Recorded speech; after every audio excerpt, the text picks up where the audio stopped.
Okay, so we can go on and get started. We have our wonderful fellows today. Thank you all for coming, Leandra and Joy. They'll be talking to y'all in a minute. I know that you're pretty much here to hear from them because they are going through the actual experience of what y'all are interested in. But I'm going to do a little bit of background about ASF first, and we'll just kind of go through some of that, and hopefully that can answer some of your questions as we go along. So before we jump into those specific questions, here's just a little bit of background about our mission.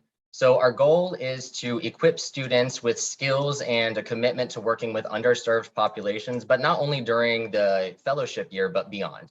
That means that we're seeking both to develop you as those future leaders in health and human services, as well as to create some positive change in the community through the one-year fellowship, and obviously beyond, once you kind of get a taste of how much fun it is and how rewarding it is to work with marginalized communities and trying to meet some unmet needs. Okay, so just kind of for some housekeeping stuff as we're going along, you're going to see 3 QR codes in front of you. And I'd like to point you in the right direction. So the very first one, we're going to come back to this slide, but the very first one is going to take you to our website. And there you're going to find a whole section dedicated to becoming a fellow. That's going to answer some of your questions and give you some good information. It's also regularly updated. So if you want to bookmark that and keep coming back to it, it's going to give y'all some information and some due dates and just little updates if you want to stay on top of things. At the end of today's presentation, I'll also want to connect with anyone who's interested and thinking about applying for the fellowship. So I'm going to bring this up again, so don't feel like it's going to be gone forever. But just know that you'll want to do step 2 to share your name and contact info with us before you leave today if you're interested in the fellowship. And that way we can kind of get in touch and talk to you about the process as you're kind of going through the application phase. So today, I really want to answer your questions. A lot of them will probably be answered by the fellows themselves as they're kind of talking and as I go along with the presentation. I'll be mindful to cover each of these frequently asked questions, but feel free to stop me at any time if y'all want to do like the raise hand thing, put it in the chat, anything like that. This is going to be fairly informal. And so if you all have a question and want to stop me, feel free to go ahead and do so. We have an hour, so we should be good. But these are some of the big questions that normally come up and they'll be answered tonight. So really what we do. So the biggest question ends up being, what do students do in ASF? And that really has kind of 3 parts to the answer.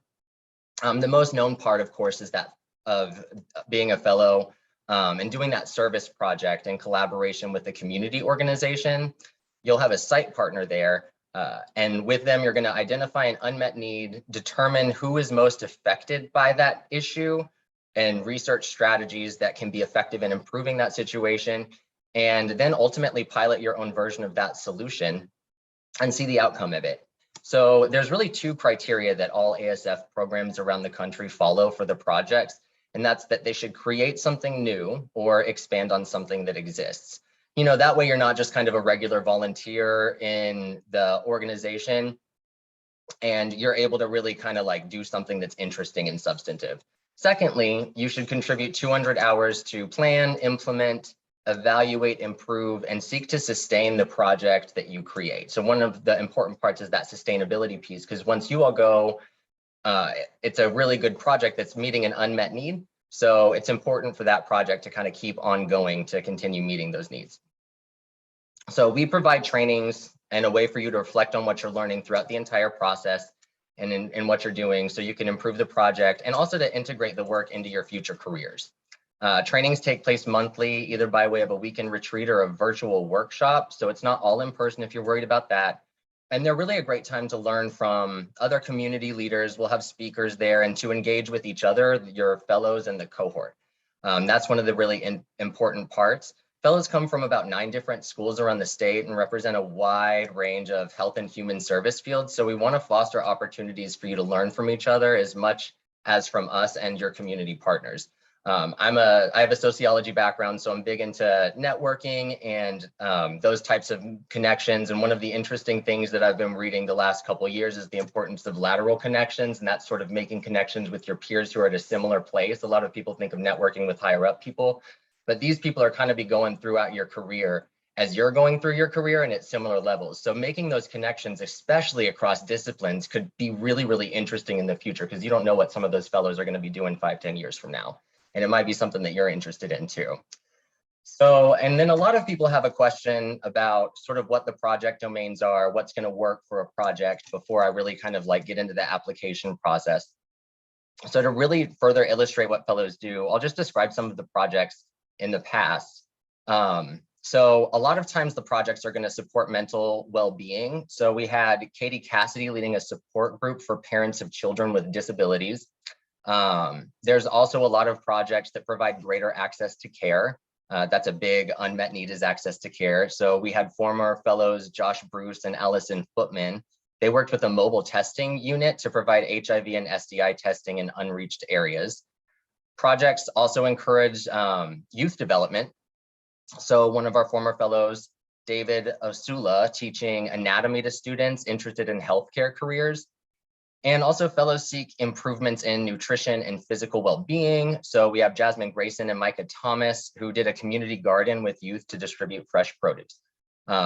So projects don't have to be in these specific areas. These are kind of just ideas and of things that have already happened and been really successful. You might know of a need in another domain and can definitely apply that idea. That's kind of one of the exciting things, is that your unique background and your unique knowledge is going to give you a perspective on some of these needs that other people might not have. So we really want to hear from you, what you're interested in and what you're passionate about, and see what we can do if there's projects to be able to do in the community to connect you to those passions. So here we are back at the QR code. So to get an idea of the full breadth of what fellows have done, you can look at step 3. Step 3 is going to take you to the fellows page on our site. There you can kind of read about current fellows and also the prior ones. So you can see what fellows are doing right now and see the projects that fellows have completed. The current fellows have descriptions of what they intend to do right now, and the alumni will have a description of what they ultimately accomplished. So this should give you kind of a sense of the variety and also the depth or scope of a typical fellowship project. Hopefully it'll also give you kind of ideas and get you excited about the things that you might be able to do with, you know, your own passions and what you kind of want to work with in the community. And so for those of you who don't have a phone, or if the QR codes aren't working, here's the website. Take a picture of it, go to the website, you can bookmark it. Sometimes the QR codes are funky, so let me know if you need me to come back to it. So ultimately, the program really is just a learning opportunity, and we learn from our partners as well as each other. So ASF accepts graduate students from any discipline, but takes pride in being multidisciplinary. So you'll typically find an assortment of medicine, nursing, counseling, dentistry, pharmacy, public health, social work, health administration. Those are kind of the big ones, but we get more from different disciplines. And so with that, I'm just going to go on and turn it over to our current fellows, the 2022 to 2023. So we have Joy and Leandra, and I'm just going to have them share a little bit about their projects and answer some of the frequently asked questions. So y'all take it away. Joy, you want to go first?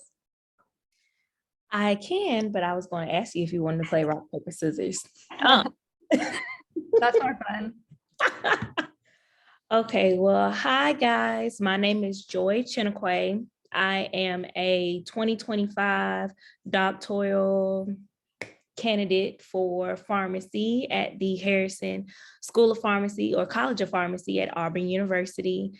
Just a little bit about my project. I am doing a partner project with another fellow. His name is Micah Gray. Our project is focused around health literacy in adolescents. So our goal or our plan is to teach middle schoolers to high schoolers just the basics when it comes to healthcare. So like teach them how to read blood pressure, teach them the basics when it comes to diabetes, notice the signs of a stroke, while also teaching them aspects of professionalism. So like what all to include on a resume, how do you do a resume, how to dress professionally for job interviews.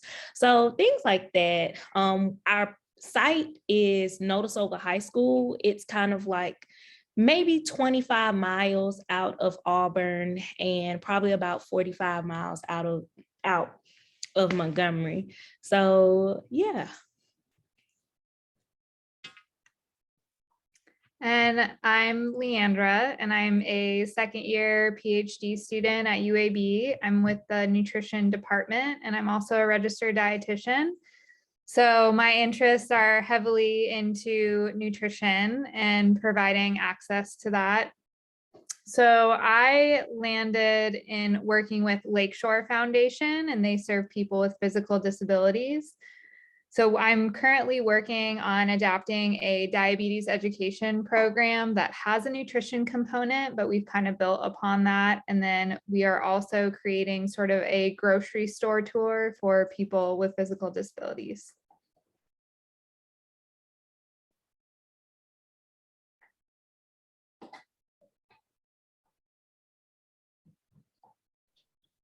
All right. So one of the questions, or the frequently asked questions that we get would be, do I qualify?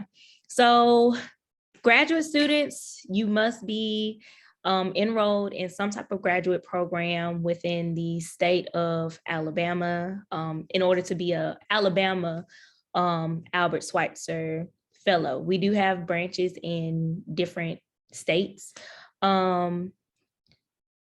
You have to be enrolled part-time or full-time through, is that April 2023. However, service within Alabama? Yes. So we do conduct service within the state of Alabama. Like I said before, we do have other branches within other states as well. And we do have like an overnight orientation on April 15th through April 16th in 2023.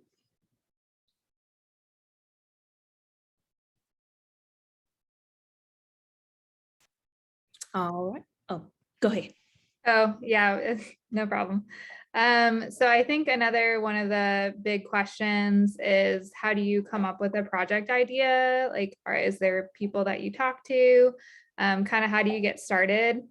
Because the thing that I liked about this fellowship is that you don't actually have to have something set up ahead of time, which is really nice. I think some other service type programs require that you be involved up front.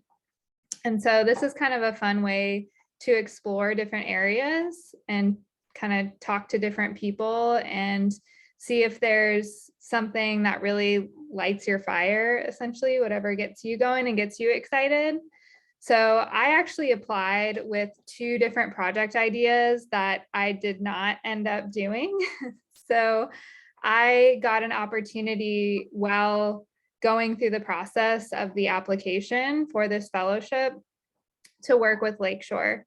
And I really enjoyed my time working with them. And so I kind of explored that route to see if there was something that fit everybody's interests. And unfortunately, nutrition is a big need in a lot of areas. So it was not too much of a challenge to identify that need there. But we were able to come up with a good project that was a fit for the community site and for the academic side of things as well. And so I think just kind of remaining open, talking to people, and just continuing to talk to people. I think I talked to like 5 or 6 different people at Lakeshore before I landed on exactly what I was going to do. So just send emails, see what's out there. If you read research for school, I think that can be a helpful way to identify a gap as well. Think about your family members. If there's something that they've come across, maybe that you've seen a need in your personal life that may be a greater need within the community.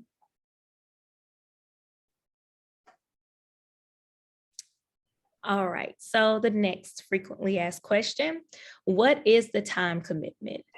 how do you balance it with school and work?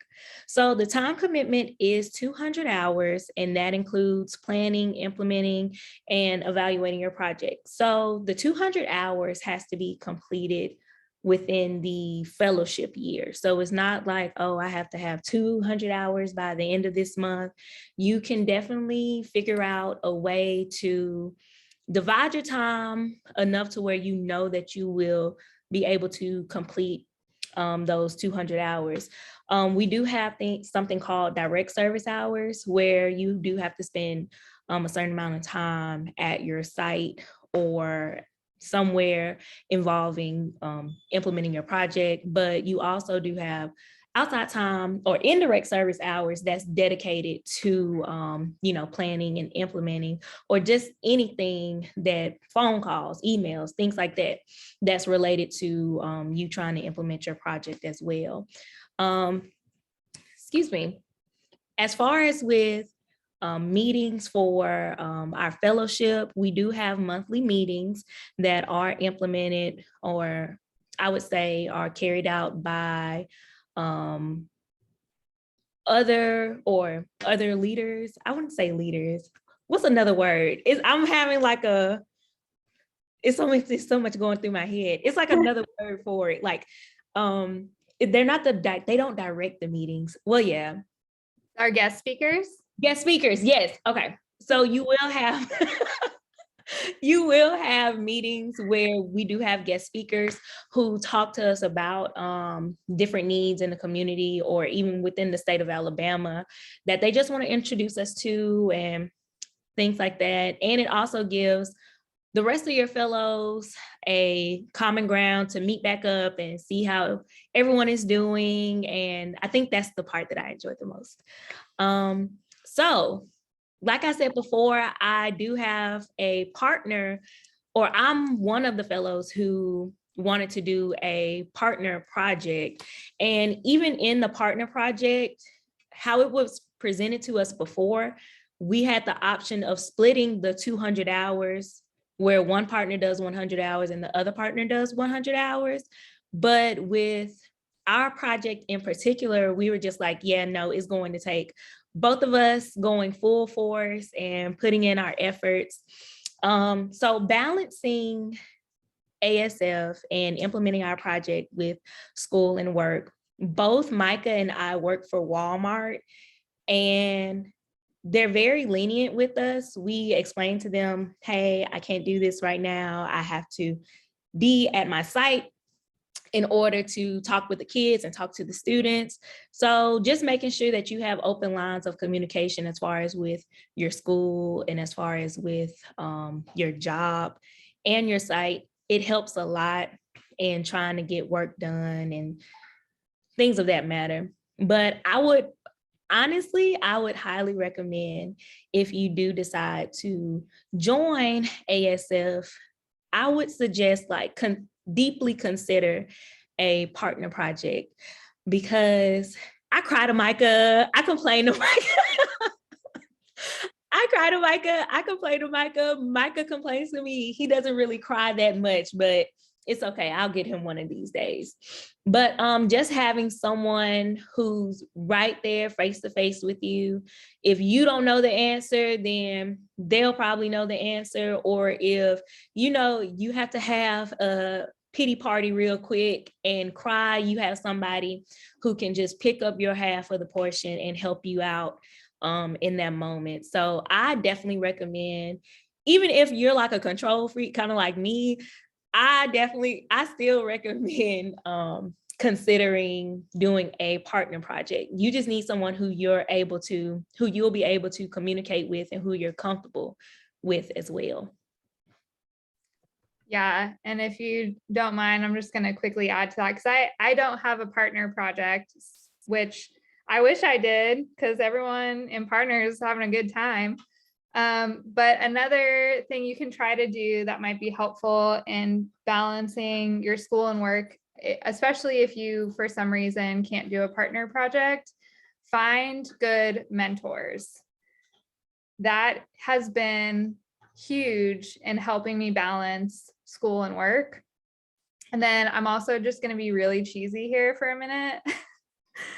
I love service and I love the things that we get to do within the fellowship. So when we have those monthly meetings or when I go to the diabetes education classes, like that's not work for me. It's fun. And so it kind of like refuels me to remind me like why I'm in school and why I'm doing what I'm doing. So it gives me energy, even though it's something extra time-wise. You know, I really enjoy it. Especially we learned how to fish a couple weeks ago. That was pretty fun. Joy, go ahead. Sorry, I didn't mean to cut you off. No, you're fine. I just have this thing where it's like, if I don't say it right then I'll forget, but I kept it in. Say it, let it out. But I was just saying like, yeah, and I also think that's another topic too. It's very important to choose a project that you're passionate about, because just because you have like an idea right then, it doesn't mean that it's fueled by passion. So I think finding something that you're passionate about also makes it enjoyable, like Leandra was saying. So it doesn't technically feel like you're doing work. It's another form of relaxation or an escape from life, like paying bills and going to school and going to work.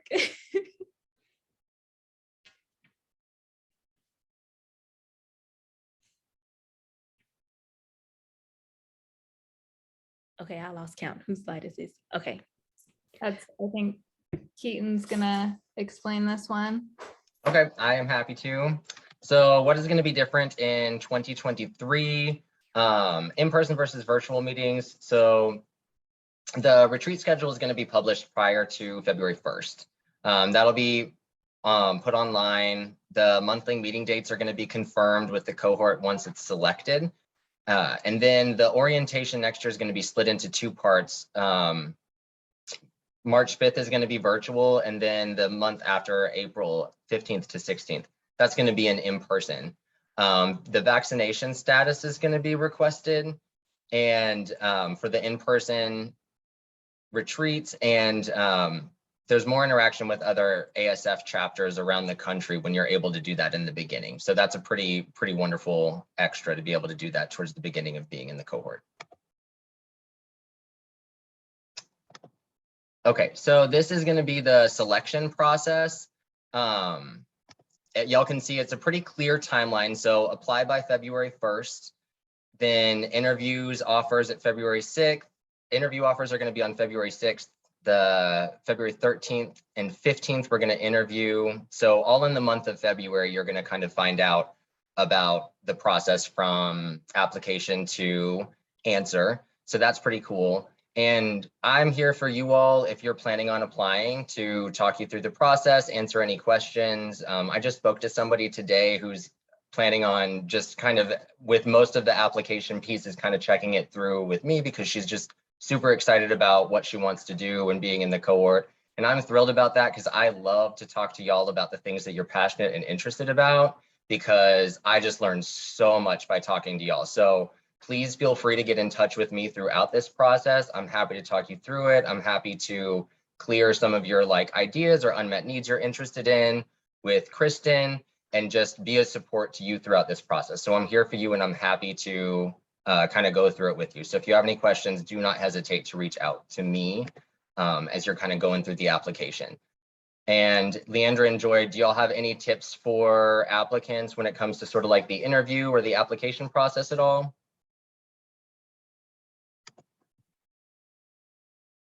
Yes. So I think one thing that really helped me a lot, and I know like Leandra has heard me say this before, but I'm a firm believer in how do you eat an elephant? And the answer is always in parts. So even when you look at the application process and it might be overwhelming, start on it early. So that way you can just do it bit by bit and it won't be as overwhelming as you feel. Because I'm the type of person, I hate spelling, I hate writing. I'm a numbers girl. I love numbers. So for me, what I did, I just made sure that each week when the application came, once it came out, I made sure that I was writing an essay. Well, not an essay, but like an excerpt each week in December. And then at the end of December, that's when I met with our program director, Kristen, and I, just spoke to her and say, okay, and told her, hey, I have this idea and this is where I'm going. And she kind of gave me, confirmation and encouragement from there. So definitely start early, and yeah, just remember, you eat an elephant in parts. Yeah, I absolutely agree. Start early and just take it a piece at a time. I also encourage you to be totally honest. I know there was a question on there about a time you failed. And I actually was talking to one of my old coworkers about it, and he was like, well, remember you did this and there was this and this thing, those would all be great examples. And I was like, thank you for the reminder of all those things. But I put kind of a vulnerable situation that was really a difficult challenge for me. And so I think that really came through, and that I had developed some resiliency from that. So don't be afraid to put something that you really truly feel like you failed at. And that's great advice. Thank you so much. And so what's the timeline once selected? That's kind of the next question. So this year we're going to kick off with a virtual orientation on March 5th. So February is a little bit intense, but then March it starts to get fun. Prior to fellows doing online self-directed learning and shadowing to finalize your partner and project focus. So that's kind of going to be March 5th is we're going to be able to flesh out all of that stuff. So just to reiterate what Joy and Leandra said, you do not have to have your site mentor. You don't have to have your site. You don't have to have your faculty mentor during the application process. The main thing to have there is just kind of an idea of sites that you could be able to work with, just to kind of show us that you have an idea of the unmet need and you have an idea of the resource landscape and can do research to kind of find out service organizations that are trying to meet those needs. So don't feel stressed that you all need to have a fully formed service project, your whole team ready to go, all of your support. That happens after March, and you have a lot of support when it comes to sort of constructing that and getting that together. So then by mid-April, you'll have your goals identified. You'll have your goals identified so that when you come to orientation, ready to share with your peers, and you can receive feedback. So that's one of the places where you can kind of really refine your ideas and what you're thinking about doing.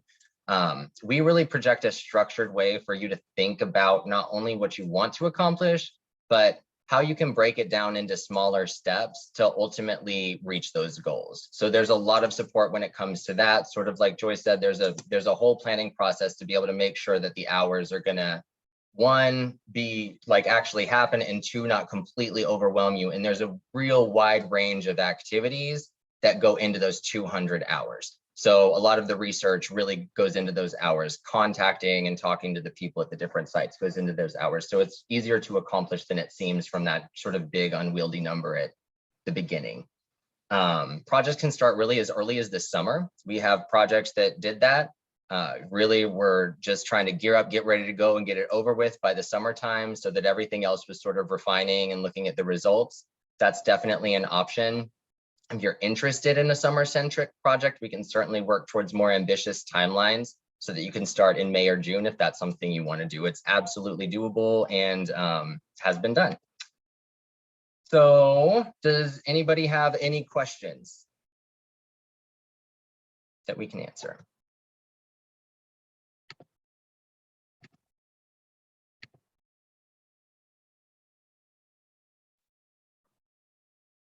No questions. All right. Hi. That's cool. Okay, well, if you do have questions and end up getting them, then feel free to get in contact with me. I'm happy to answer them. Like I said, I'm a nerd about this stuff, so it's fun for me and helps me learn. And so just some like additional things, if you're looking for more perspectives on ASF, I'd encourage you to check out our YouTube channel, which has recordings of information sessions from last year. And it'll also be the place where you can find recordings of this year's virtual sessions if you want to check that out and hear from any other fellows. And likewise, you're welcome to join us for an in-person session as they go along. They're posted on our events page, and you can join that way to talk to us in person. I'll also be having office hours in the months leading up to the application.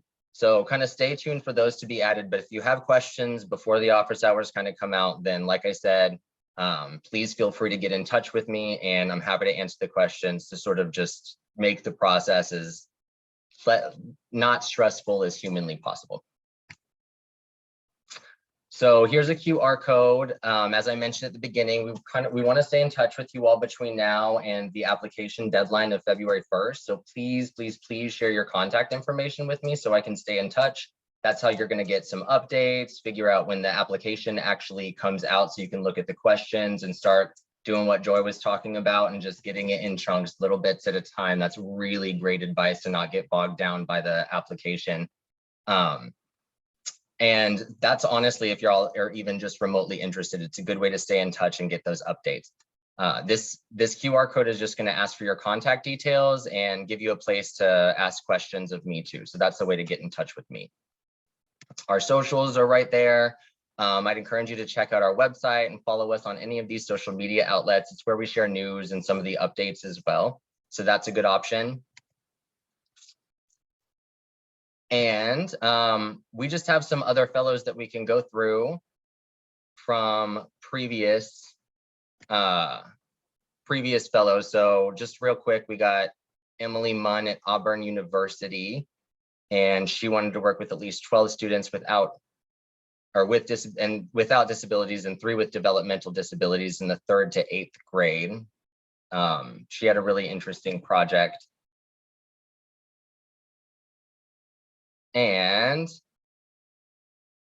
so that's just some interesting stuff. If y'all want to know any more about some of these former fellows, then you can go on the website and check it out.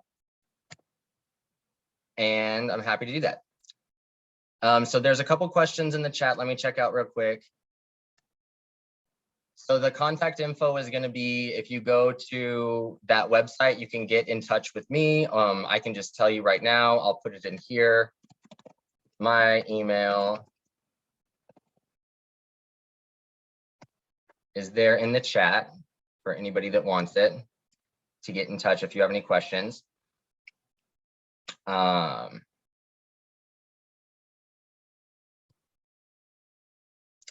And the overnight orientation, Kristen, why don't you send me an email and I'll try and remember to answer that question. I'm meeting with Kristen tomorrow, so I'm not actually sure about that, but I can ask tomorrow, and I'm happy to get an answer for you by the end of the day tomorrow. Okay, thank you. Of course. Does anybody else have any other questions? All right, well, if not, thank you so much for coming. I really appreciate y'all. I look forward to connecting and hearing what you all are thinking about doing for your projects next year. And please stay in touch. Have a wonderful week. Bye, guys. Bye. Thank you.